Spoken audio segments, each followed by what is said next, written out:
In this lecture, we describe methods to represent, understand and present numerical data. So, let us look at this slide, and in this slide we are showing, let us say, the marks obtained by 50 students in a class in an examination.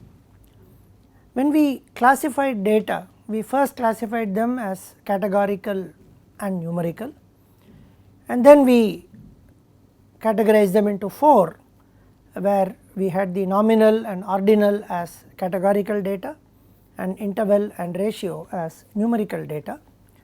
And we will marks obtained by students can be taken as ratio level data, because not only the differences are measurable and comparable, we can also say that if somebody scored a 50 and somebody else scored 100, we could say that this one got 2 times the mark that the other person got. So, we have data which represents marks obtained by 50 students in an exam, and one can assume that the maximum is 100, and out of 100 these marks are given.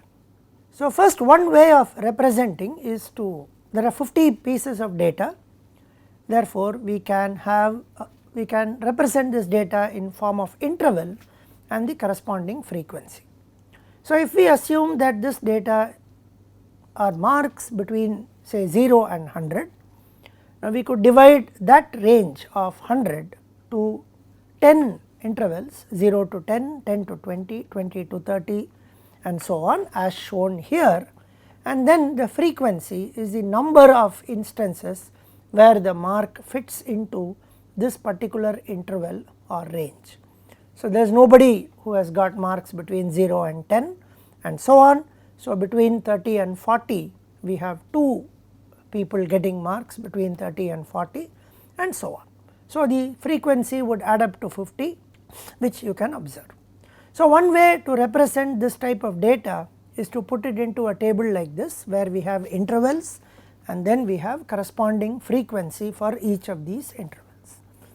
So, the immediate question is, can we put this in a picture, or can we represent this pictorially like we did for the earlier types of data. So, this picture which we have shown here is the pictorial representation of this, and this picture is called a histogram. Now, this histogram looks like a bar chart, but it is different from a bar chart. The most important difference that we see here is shown here through this. Histogram positions bars with no gaps. When we use the term bar chart, there would be gaps between the bars, whereas in a histogram there is no gap. So, what does that represent? It represents that, for example, there is no gap between 70 and 80, it means there is some data between 70 and 80. Whereas, if we left a gap as we did in a bar chart, then we realize that there is actually no data in the place where there is a gap. In a histogram there is no gap, and that is something which we need to understand. Numerical data are represented in the form of histogram, and this is the histogram for this. Once again, as mentioned in an earlier lecture, you would observe that all the bars are the bars that are present in this histogram. We have used the same color and we have not used different colors. Sometimes when we represent data, we feel that if we used different colors, it might be even more pleasing to the eye. So, it is not suggested, because all these represent only as the single variable or a single thing under consideration, which is the mark. So, when we are representing multiple things, then it is customary to use different colors. So long as all the data is marks obtained, which is a single variable, we use the same color to represent this. There are other ways of representing it. There is also this thing called a cumulative frequency, which means we look at the previous data, the original data is given here, and then we say that earlier table we started from 0 to 10, 10 to 20 and so on. So, right now we say 0 to 30, there is nobody, so frequency cumulative is 0. 30 to 40 there are 2 people, so the cumulative is 2. 40 to 50 you realize that the cumulative is 2 plus 6, 8. So, what it represents is, even though we have used the range here, So, we will say less than or equal to 50 there are 8, less than or equal to 60 there are 18, and so on, and then we plot the cumulative numbers, and you see at the end the cumulative number adds up to 50, which is the total number. So, this is another way to represent, which is called the cumulative line graph, to represent this kind of data. The third representation is also called a stem and leaf representation, and then we realize that when we had a cumulative frequency of 2, we had numbers 32 and 38. So, these two numbers 32 and 38, the 3 is the stem in this example. Since all of these are 2-digit numbers, the tens digit or the leftmost digit will act as a stem and the right digit acts as the leaf, and then this means there are 2 numbers. So, 32 and 38. Now, in this case the cumulative frequency is 8, but there are 6 numbers which are in the 40s. So, the stem is 4 and they are 44, 46, 47, 47, 47, 48 and so on. So, stem and leaf representation is another way to represent, but the most common way to represent is the histogram that we saw in the first slide. We can also represent it in the form of scatter plots. So, scatter plot locates a point for each pair of 2 variables that represent an observation. For example, if we collect data from say 10 MBA students about their salary and their CGPA or their academic performance, and in this we have shown the academic performance as the x axis and the salary as the y axis. Now, there are these pairs. There is a point which represents an academic performance of 6.5 out of 10 and say a salary of 7 lakhs, and that is represented by this point. Similarly, the academic performance of 9.2 and a salary of 17 lakhs is represented by this point, and this kind of a plot is called a scatter plot. And what is more important to understand here is the scatter plot locates a point for each pair of 2 variables that represent an observation. So, in this case the pair of variables are the academic performance and the associated salary. Now, how do we represent this data even better, in the sense if there are 50 observations or 50 marks that we have, are there measures of central tendency? In the previous lectures when we looked at categorical data, we looked at nominal data, we said mode was the measure of central tendency, whereas in ordinal data where we could order the data, we said both mode and median would be the measures of central tendency. Now, with numerical data we now observe that all the 3 exist. The mean, the median and the mode are measures of central tendency. Most of us, almost all of us, know how to calculate these 3 values. So, we would do that one more time. So, in order to calculate all of them, the easier thing to do is to sort them in decreasing order or increasing order, as the case may be. While that is required to calculate the median, it is not absolutely necessary to calculate the mean and the mode. So, first we have already seen how to calculate the median and the mode. So, mode, as we have seen earlier, is the number that has the highest frequency. Mode, we observe that we have 4 places, we have 62, 1, 2, 3 and 4. We also have 66 in 4 places, and therefore, we have 2 modes for this data, which is 66 and 62. We also have seen earlier how to calculate or find out the median, sort these values in decreasing or increasing order. So, which has been shown already, it is shown in the sorted order, and since there are 50 observations, which is an even number, 50 divided by 2 is 25, the median is actually the average of the 25th and the 26th observation. So, in this case this is the 10th observation, 20th observation, 21, 22, 23, 24. Both the 25th and the 26th observation are 64, and therefore, the median is 64. Arithmetic mean calculation, all of us know, we have done it so many times. Add all the values and divide it by the total number of values. So, there are 50. So, sum all these 50 numbers, and that is shown as sigma, which represents summation I equal to 1 to n xi. Xi is the individual observation. So, this means sum x1 to x50. So, this is x1, x2, x3 and so on, divided by n, which is 50. So, sum all of them and divide it by 50 to get 64.5 as the mean or the arithmetic average or arithmetic mean. So, these three measures of central tendency are used to represent numerical data, which are the mean, the median and the mode. And for this data that we now have with us, the mean is calculated to be 64.5, the median is 64 and the mode is 66 and 62. Other measures which we will also see as we move along. Now, we have a small exercise which you can do. So, this could be pay package in lakhs for 50 students of a management school could be given here, and then you can calculate the mean, the median and the mode in exactly the way we did in the earlier case. So, let us do the mode, and one could perhaps see that 7.7 has 1, 2, 3, 4, 5, 6, 7, 8, 9 observations and would become the mode. The median is again the average between the 25th and the 26th. So, we have 9.9 and 9.6 as the 25th and 26th values.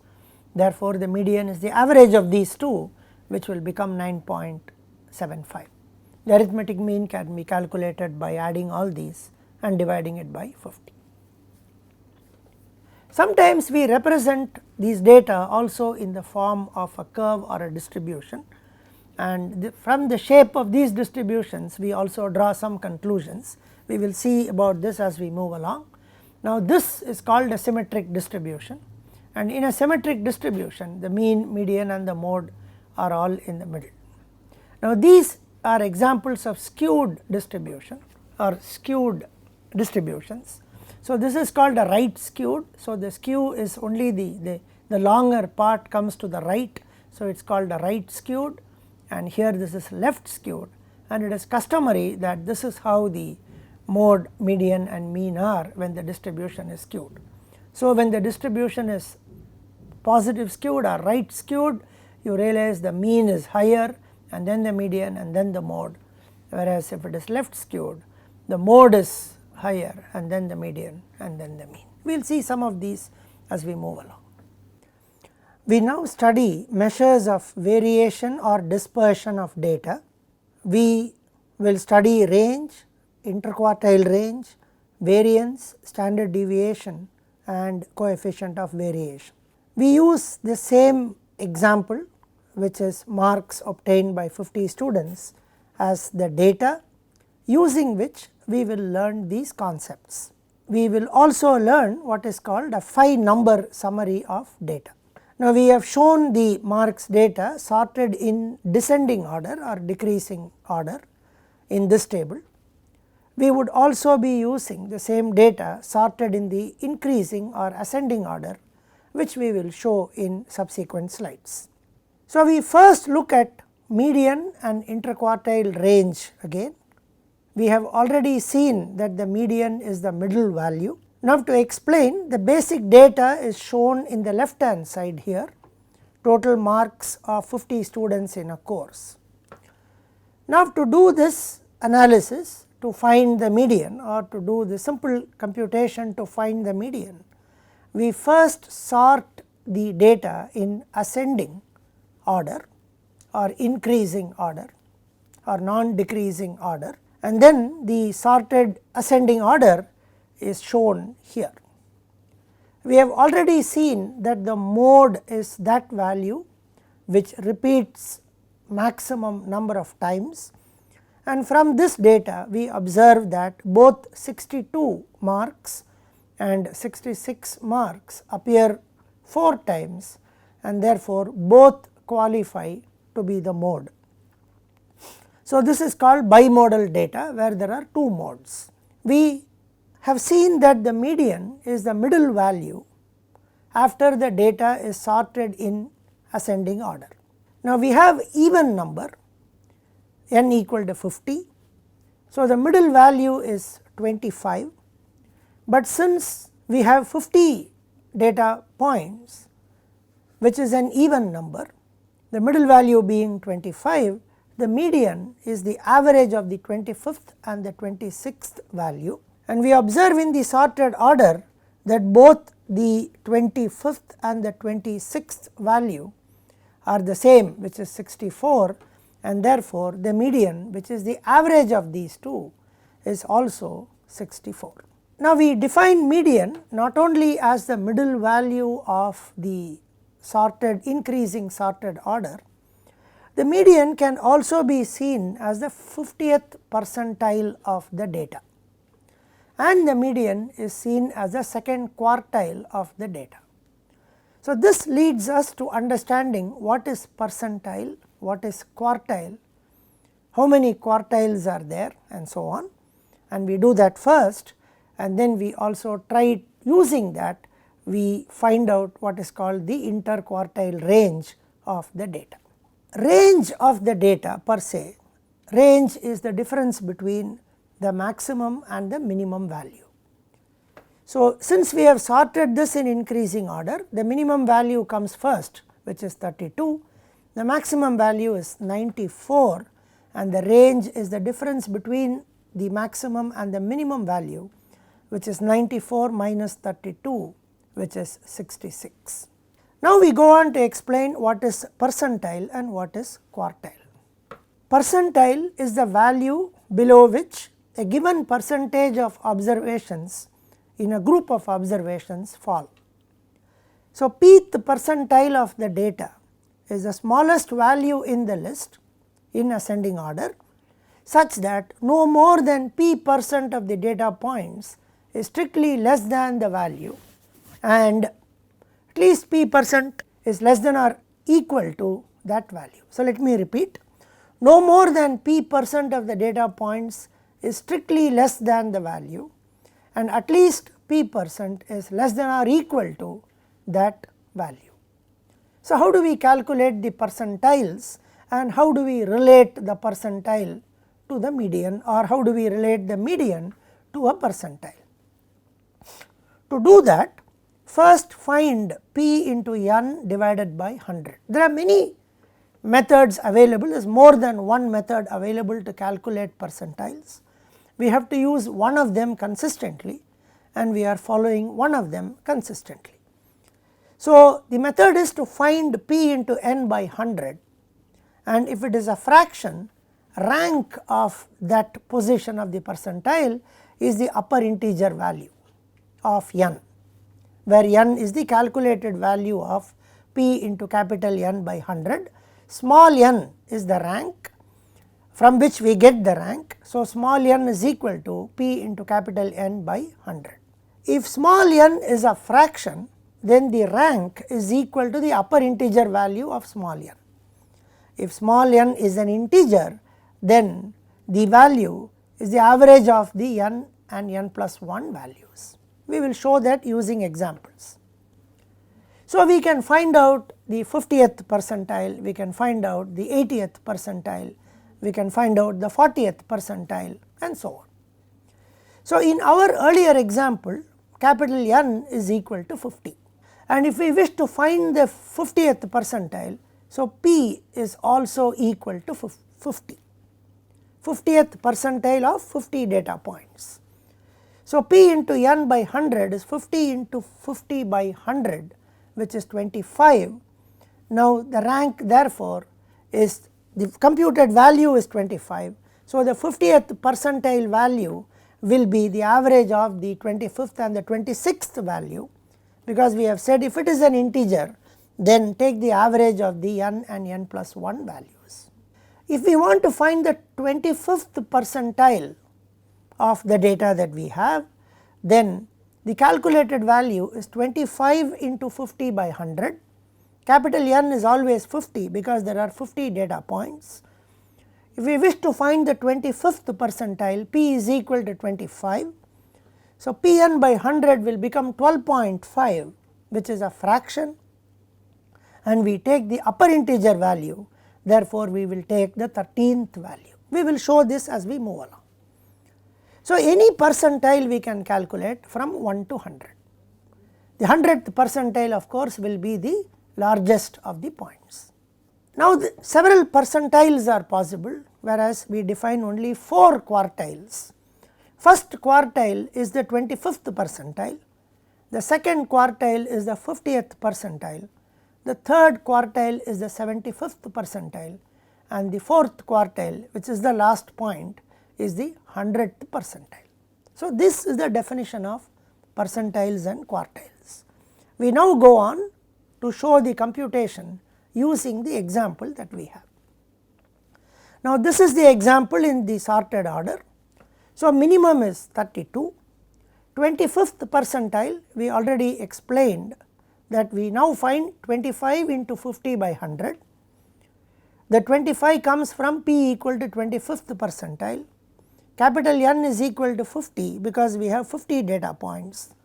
So, the ordinal rank of the 25th percentile will become 12.5, which is 25 into 50 by 100, and since it is a fraction or it is a decimal, we take the upper integer value, n becomes 13, and therefore, the 25th percentile value or the lower quartile as it is called is the 13th value, which is 56. The median is the 50th percentile. So, the rank of the 50th percentile based on the calculation is 50 into 50 by 100, which is 25. Since it is an integer, we take the average of the 25th and the 26th value, both happen to be 64, and the median is therefore 64. The rank of the 75th percentile will be 75 into 50 by 100, which is 37.5. So, n equal to 38 because it is a decimal, and the value is the value in the 38th position, which is 72. So, the lower quartile is 56, the median is 64, the 50th percentile, which is the second quartile, which is also the median, is 64.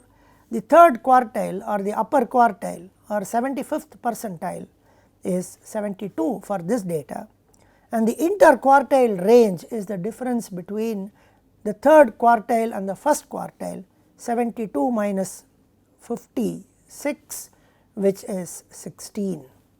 And now we define what is called a 5-member summary of data, which starts from the minimum, the first quartile, the median, the upper quartile, and the maximum, with interquartile range is equal to 16.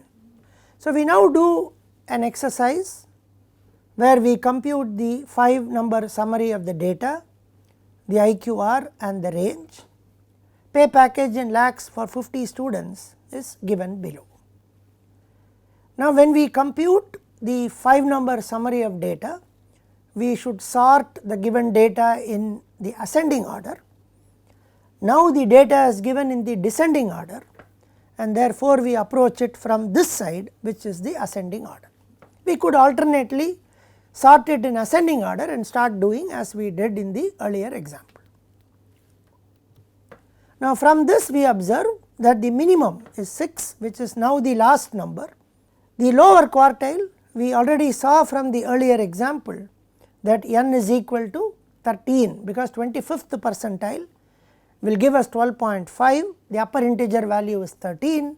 So, the 13th value is the 25th percentile. So, the 13th value is here 11, 12, 13. So, 8.3 is the value of the 25th percentile. Median is the 50th percentile, and since we have 50 points, n is equal to 25, which is an integer, and therefore, we take the average of the 25th and the 26th values, which happen to be 9.6 and 9.9, and the median is 9.75. We should also note that in these computations, we can have a median which is actually not a data point, whereas a mode will have to be a data point.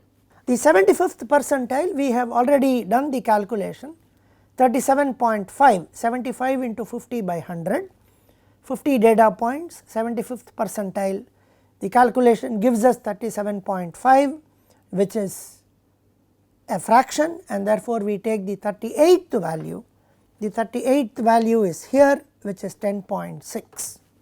The maximum is 18. The interquartile range is the difference between the 75th percentile, the upper quartile, and the 25th percentile, which is the lower quartile, and this works out to be 2.3. The range is the difference between the maximum and the minimum, and works out to be 12. We next look at another measure, which is called variance. We have already seen that for this data in the earlier slide, for this data the mean was 64.5, which is the sum of all the 50 values divided by 50. So, in this case we have again shown the computation of this, which is y bar. One can use y bar, one can also use x bar and so on. So, y now represents the marks that we have for these 50 students. So, y bar is the sum of all these 50 marks divided by 50, which gives us 64.5. We now define this measure called variance, and variance is y1 minus y bar the whole square plus y2 minus y bar the whole square and so on up to y50 minus y bar the whole square divided by n minus 1, which is 49. So, S square, S is used to represent sample. So, when we compute sample variance, we divide it by n minus 1, and when we compute population variance, we divide by n. So, in this example we have taken a sample of 50 students. So, to calculate the sample variance, we divide it by 49. So, we take the first value and subtract 64.5 and square it, and do that for all the 50 values and then divide it by 49. Since each of these terms in the numerator is a positive quantity or a 0, it is a non-negative quantity because it squares a difference between two numbers, and then we sum 50 such non-negative quantities and divide it by 49. So, the variance is always a non-negative or a positive quantity. So, in this example the variance is 195.85. The standard deviation is the square root of the variance, it is a positive square root of the variance, and therefore standard deviation is 13.99 in this example.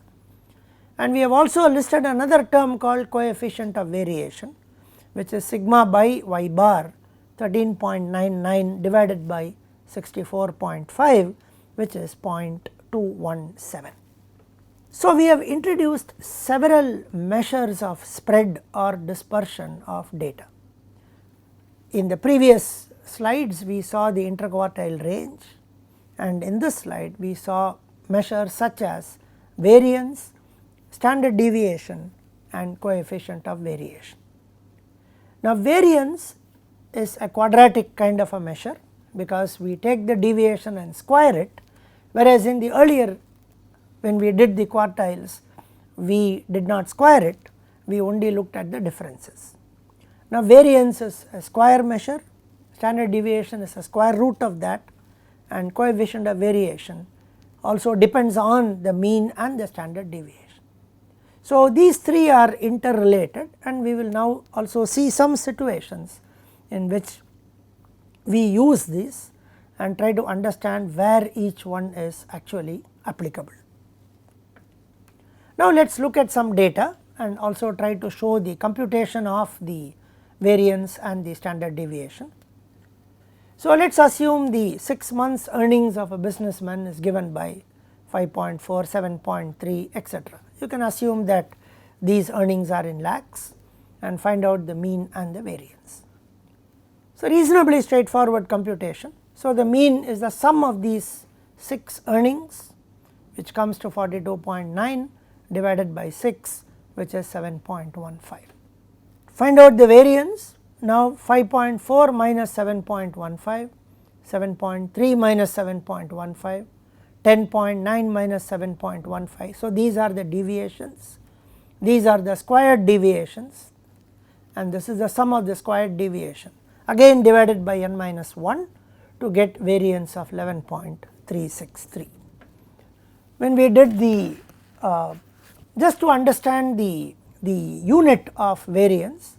Now, the term variance is a squared measure, and in the case of the marks example, when we looked at 50 marks of 50 students, the variance has a unit called marks squared. When we calculated the variance of the salary variance has a unit of rupees squared or lakhs squared, as the case may be. So, variance does have a unit. Standard deviation, which is a positive square root of the variance, in the marks case would still be marks, and in the salary case would still be either rupees in lakhs or rupees, as the case may be. So, both variance and standard deviation have a unit, as much as mean, median and mode also have units. So, how do I understand lakhs squared when I say the variance is lakhs squared? So, it becomes slightly difficult to understand the unit of variance as lakhs squared. Therefore, the standard deviation comes, take the square root, so that the unit of measurement is the same, and therefore, we get for the marks we get 13.99 marks and so on, at 2.518 lakhs, as the case may be. Now, how do we understand the role of the standard deviation? Now, let us look at this simple example. Let us assume we take some small chocolates, and these were weighed, and the mean weight was 2.5 grams, and the standard deviation was found to be 0.022. So, let us try to find out how many pieces are there in a 50 gram packet. Now, since the mean is 2.502, the number of small chocolate or chocolate balls in a packet would be 50 by 2.54, which would be 19.98, which would be 20. So, due to standard deviation, some packets may have a weight slightly less than 50, and some of them may, in some instances you may have to put the 21st piece to make it slightly more than 50. So, that the actual weight of a 50 gram packet would be very close to 50, but it could be on either side if we actually measure it extremely accurately. So, there are two aspects to it. The standard deviation creates a situation where the actual weight need not exactly be 50, but could be a small number lower or higher than 50, which shows that there is a variation, which also leads to a very important phenomenon, that we have to reduce this process variation, and this leads to a very important concept called Six Sigma in manufacturing, where we concentrate a lot on reducing the process variation. So, standard deviation represents a method of dispersion and also helps us to understand that there is variation and there can be inherent variability and so on. Now, we will look at one more aspect of standard deviation in this lecture. So, standard deviation also helps us in calculating risk. Now, let us look at an example that is shown here. We have two stocks, stock A and stock B, and we have 5 years data of the returns on stock A and stock B, and we observe that the average or the mean return is 12%, let us say, for both stock A and stock B. But if we find the standard deviation, we realize that stock A has a lower standard deviation than stock B, which has a standard deviation of 3.308, while standard deviation of stock A is 0.787. So, mean is the same for both, but share B has a higher standard deviation than share A or stock A. Now, stock B has higher risk. So, variance or standard deviation is a measure of risk, and we have to ask a question, what happens when the averages are different? Now, in this case the averages were the same, and therefore, we said stock B has a higher amount of risk. Now, what happens when the averages are different? Then we introduce a third measure called coefficient of variation, using which we try to calculate which one is better. Now, we would see that aspect in the next lecture.